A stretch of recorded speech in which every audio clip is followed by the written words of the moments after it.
నమస్తే.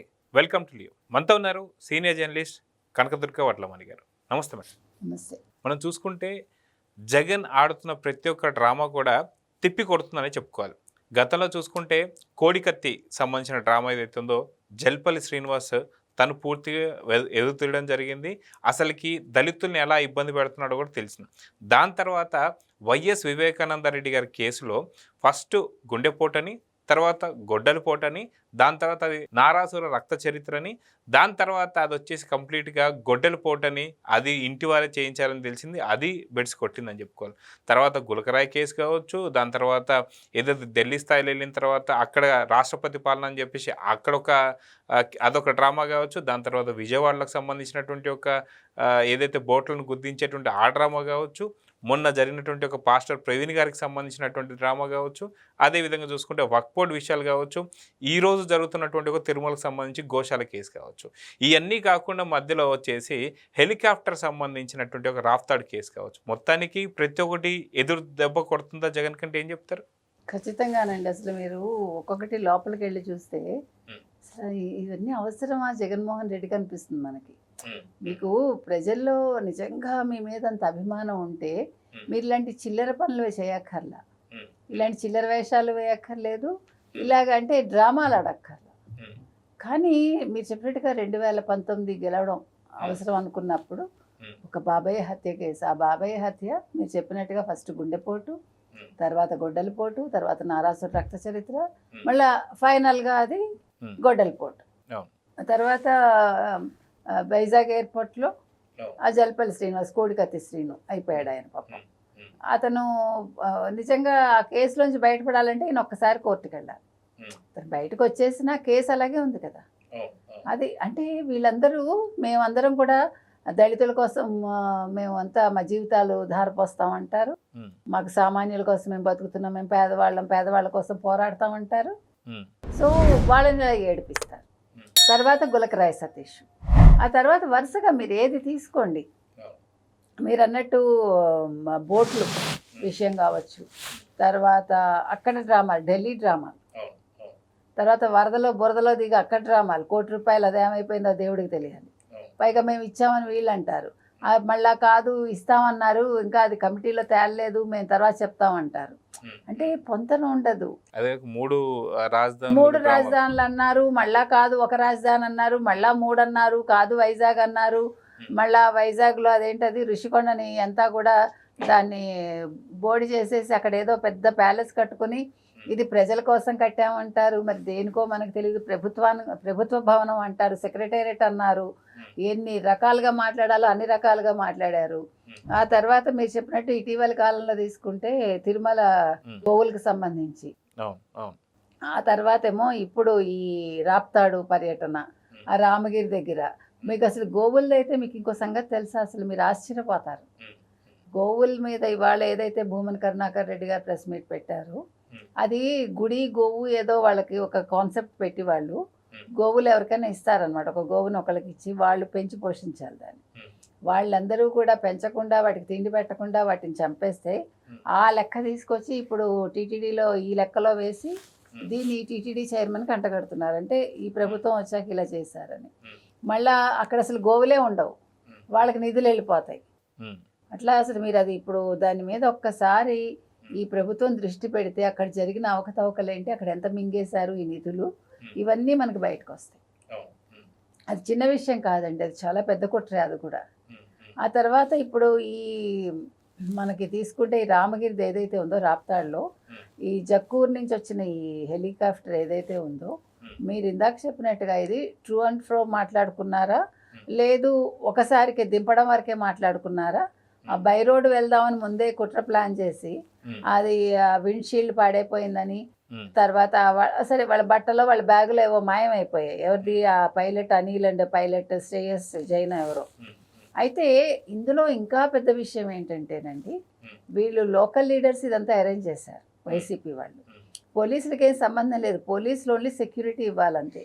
వాళ్ళు ముందే అన్నీ చూసి వాళ్ళు ఏ బ్యారికేడ్స్ అయితే పెడుతున్నారో, ఈ బ్యారికేడ్స్ దృఢంగా లేవు, ఇవి చాలా అల్కాగా ఉన్నాయి, మీరు 2 వరుసలు పెట్టించండి అంటే కూడా వాళ్ళు వినిపించుకోలేదు ఆ వైసీపీ వాళ్ళు. అంటే ప్రజలు వస్తే తోసుకుని వచ్చేస్తారు. తర్వాత వాట్సాప్లో ప్రజల్ని రమ్మని వాళ్ళు పెట్టేసి, అంటే ఎక్కడికక్కడ ప్రతి జిల్లానో లేకపోతే ప్రతి చిన్న చిన్న గ్రామాల్లో కూడా ప్రజల్ని తరలించేసి, మీరు చూస్తే కనుక విజువల్స్ మీరు పరిగెట్టుకుని వెళ్ళండి అని చెప్తున్నారు అక్కడ. అదే 2000 రూపాయలు డబ్బులు ఇస్తున్నటువంటి డబ్బులు ఎలాగో ఇచ్చేసారులేండి, డబ్బులు ఇవ్వకుండా ఎవడు రాడు. 2000 మందు బిర్యానీ ఇవన్నీ మామూలే, వాళ్ళనేమో తీసుకొచ్చేయడం వ్యానుల్లో గొర్రెల్లాగా, ఇవన్నీ సహజం.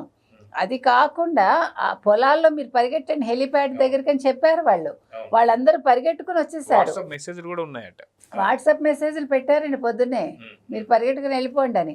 అంటే ఇవన్నీ కూడా ప్రీ ప్లాన్డ్. ఎంత ప్రీ ప్లాన్డ్ అంటే ఎందుకండి జగన్మోహన్ రెడ్డికి ఇవన్నీ కూడా? ఈ ప్రభుత్వాన్ని ఏం చేయగలడు ఆయన? ఎన్ని కుతంత్రాలు పనినా, ఎన్ని కుట్రలు చేసినా ఈ ప్రభుత్వాన్ని నువ్వు భరించక తప్పదు. ఇంకా 4.5 సంవత్సరాలు, 4 సంవత్సరాల నెలలు ఎన్నో కదా. నువ్వు ఇష్టపడకపోయినా ప్రజలు ఇష్టపడ్డారు కాబట్టి నువ్వు ఎందుకు ఇవన్నీ? దీని బదులు నువ్వు నీ కార్యకర్తల దగ్గరికి వెళ్ళి వాళ్ళతో మాట్లాడు. ఇప్పుడు మొత్తం సజ్జలకు మళ్ళా, ఇప్పుడు సజ్జల్ని మళ్ళీ 33 మంది సభ్యులతో ఒక కన్వీనర్ని చేసి, ఒక ఆర్ఎస్సి అదే రాజకీయ పిఎస్సి పొలిటికల్ అడ్వైజరీ కమిటీ పెట్టేసి, ఈయనేమో ఎల్హంకి వెళ్ళిపోయి అక్కడ ఈయన కేసులు ఎలా తప్పించుకోవాలని అక్కడ పొన్నవాళ్ళతో మంత్రాంగం చేస్తాడు. అక్కడేమో వాళ్ళు మాకొద్దు మొర్రో ఈ సజ్జలని వాళ్ళు గోలా 33 మంది. ఓ పక్క అది చేస్తున్నాడు, అది కాదు చేయాల్సింది. ఇప్పుడు ఇక్కడ ఈ హెలికాప్టర్లో ఏదైతే జరిగిందో, ఇప్పుడు హెలికాప్టర్ వచ్చేటప్పుడు జక్కూరు నుంచి వస్తున్నాం మేము రామగిరి వస్తామని పోలీసులకు ఇన్ఫర్మేషన్ ఇస్తారండి, హైయర్ అథారిటీస్కి. మళ్ళీ వెళ్ళేప్పుడు కూడా మేము టేకాఫ్ అవుతున్నామని చెప్పాలి. వీళ్ళు చెప్పలేదు, చెప్పకుండా టేకాఫ్ చేసుకుని వెళ్ళిపోయి వాళ్ళు జక్కూరుకి వెళ్ళలేదట. వాళ్ళు మళ్ళీ వచ్చిన చోటకే కదా వెళ్ళాలి, ఎక్కడికి వెళ్ళారు? అందుకని ఇప్పుడు ఆ పైలట్స్కి వాళ్ళకి నోటీసులు ఇచ్చారు, వాళ్ళు విచారణకు వచ్చారు. ఇప్పుడు మొత్తం దీని మీద పోలీసులు దృష్టి పెట్టి పూర్తి స్థాయి విచారణ చేస్తున్నారు. సో ఇది అంటే ఇదంతా కూడా ఒక వారం 10 రోజుల ముందే కుట్రకి ప్లాన్ చేసుకున్నారు. ఎస్పెషలీ తోపుదుర్తి చంద్రశేఖర్ రెడ్డి, అతను అక్కడ ఇన్ఛార్జ్ కాబట్టి అతను చూసుకున్నాడు. అంటే ఇక్కడ ఒక ఫ్యాక్షనిజము మళ్ళా తెరలేపాలి, ఫ్యాక్షనిజానికి ఇక్కడ పరిటాల సునీతని ఇబ్బంది పెట్టాలి, ఇక్కడ తెలుగుదేశాన్ని ఇబ్బంది పెట్టాలి, కూటమి ప్రభుత్వాన్ని ఇబ్బంది పెట్టాలి. ఇప్పుడు ప్రభుత్వ వైఫల్యం, పోలీసుల వైఫల్యం అని చెప్తున్నారు. అసలు ప్రభుత్వం ఏ రకంగా వైఫల్యం అండి? మీరు అసలు అక్కడికి ఒక పరామర్శకు వచ్చి మీరు ఏం చేశారు? మీరు పరామర్శకు వచ్చినప్పుడు మీకు ఎందుకండి ఇంతమంది జనం రావడం? అసలు జగన్మోహన్ రెడ్డికి ఇంకా ప్రజాభిమానం ఉంది, ఎందుకు? ఎవరికి కావాలి ప్రజాభిమానం ఉంటే? ఇక్కడ మీరు అది కాదు కదా మీరు హైలైట్ చేయాల్సింది. సాక్షి పేపర్ కానీ సాక్షి ఛానల్ కానీ ఆ మనిషిని ఎట్లా పరామర్శించారు, ఆ మనిషి ఎందుకు చనిపోయారు, జగన్మోహన్ రెడ్డి ఎంత సింపుల్గా వెళ్ళారు, ఎటువంటి ఇబ్బందులు పెట్టకుండా ప్రజలని, అక్కడ ఎటువంటి ఖయాస్ లేకుండా చాలా ఈ యాత్ర లేకపోతే ఈ పరామర్శ యాత్ర చాలా మర్యాదగా జరిగిందని రాసుకోకుండా అక్కడ మాకు పోలీసులు రక్షణ కల్పించలేదు, హెలీప్యాడ్ దగ్గర ఏమో ధ్వంసం చేశారు, విండ్షీల్డ్, ప్రజలు వచ్చేసారు, పోలీసుల వైఫల్యం, అక్కడ భద్రత లేదు అని మీరే అంటారు. అన్నీ వీళ్ళే మాట్లాడతారండి. ఇంత చిత్రం కదా. అంటే ఏంటిది? ఎందుకు ఈ కుట్రలు కుతంత్రాలు మనకు అర్థం కావట్లా. అయితే ఇక్కడ మనం చూసుకుంటే ఏదైతే రాప్తాడు పర్యటనకు సంబంధించి డబ్బులు ఇచ్చేటువంటిది చూసాము, దాని తర్వాత అక్కడికి వచ్చిన తర్వాత ఆయన మాట్లాడుతూ పోలీసుల బట్టలు కూడా తీసుకొడతామని చెప్పేసి అన్నారు. మహిళా పోలీసులు వచ్చేసి క్షమాపణ బహిరంగంగా చెప్పాలని చెప్పేసి అన్నారు, అది ఇప్పటిదాకా జరగలేదు. కానీ ఇక్కడ చాలా పలు కుట్ర కోణాలు అయితే ఉన్నాయి. ఏంటి అంటే ఏదైతే హెలికాప్టర్ని ధ్వంసం చేశారు, రెక్కలు విరిచేశారు, విల్లుచీలు మొత్తం తొలగించేశారు, ఇవన్నీ మాట్లాడిన తర్వాత హెలికాప్టర్ ఇష్యూ అనగానే మనకు గుర్తొచ్చేది వైఎస్ రాజశేఖర రెడ్డి. అలాంటి ఏదన్నా ఒక సింపతిని గెయిన్ చేస్తానికి ఇది ఒక వాడారా అంటే అర్థం కాని పరిస్థితి. కానీ అదే హెలికాప్టర్ ఏదైతే ఉందో విల్షీల్డ్ పోయిందని చెప్పేసి, లేదా రెక్కలు విరిచేశారని చెప్పి, లేదా బ్యాగులు దొంగలించారని చెప్పి, లేదంటే విధ్వంసం చేశారని చెప్పినటువంటి ఒక హెలికాప్టర్ మరి జగన్ కూర్చోకపోయినా సరే హెలికాప్టర్ అయితే వెళ్ళింది. కానీ ఎలా వెళ్ళింది? సురక్షితంగా వెళ్ళిందా, లేదంటే ఎవరైనా వచ్చి రిపేర్ చేశారా అనేది కూడా ఎక్కడ కూడా మనకి అక్కడ అర్థం కావట్లేదు. సో మొత్తానికి దీని వెనక ఉన్న కుట్ర కోణానికి ఖచ్చితంగా విచారణ అయిపోయిన తర్వాత ఒక ముగింపు దొరుకుతుందని చెప్పి అనుకోవచ్చు అంటారా? ఇప్పుడు బైర్ని నాని గారు దీనికి ఒక ఎక్స్ప్లెనేషన్ ఇచ్చారండి. ఇప్పుడు ఒక కారు పాడైపోతే ఒక తాడు కట్టి వేరే కారు తీసుకెళ్తుందట.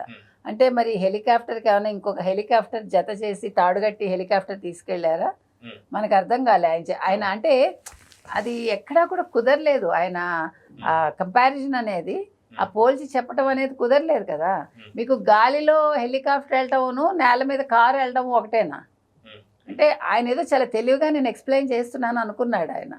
కానీ ఇక్కడ విండ్షీల్డ్ పాడైపోయినప్పటికీ ఇక్కడ కారుకి తాడు కట్టి తీసుకెళ్ళినప్పుడు విండ్షీల్డ్ పాడైపోయినప్పుడు హెలికాప్టర్ చాలా స్లోగా తక్కువ ఎత్తులో వెళ్ళిందిట. మీరు ఎలా వెళ్ళినా మీకు గాలివాటం అనేది ఉంటుంది కదా, ఖచ్చితంగా మీరు గాలికి ఎదురే కదా వెళ్తారు, అవును దూసుకుని వెళ్తుంది మేఘాల్లో, గాలి కొడుతుంది కదా. మరి కొట్టినప్పుడు విండ్షీల్డ్ అలా ఉన్నప్పుడు అది అసలు మీకు తలకిందులు అయిపోవాలి. ఇప్పుడు మీరు ఎక్కడైనా గమనించండి, అంటే కొంచెం నాకుండే నాలెడ్జ్ చాలా తక్కువ, నేను ఒప్పుకుంటా.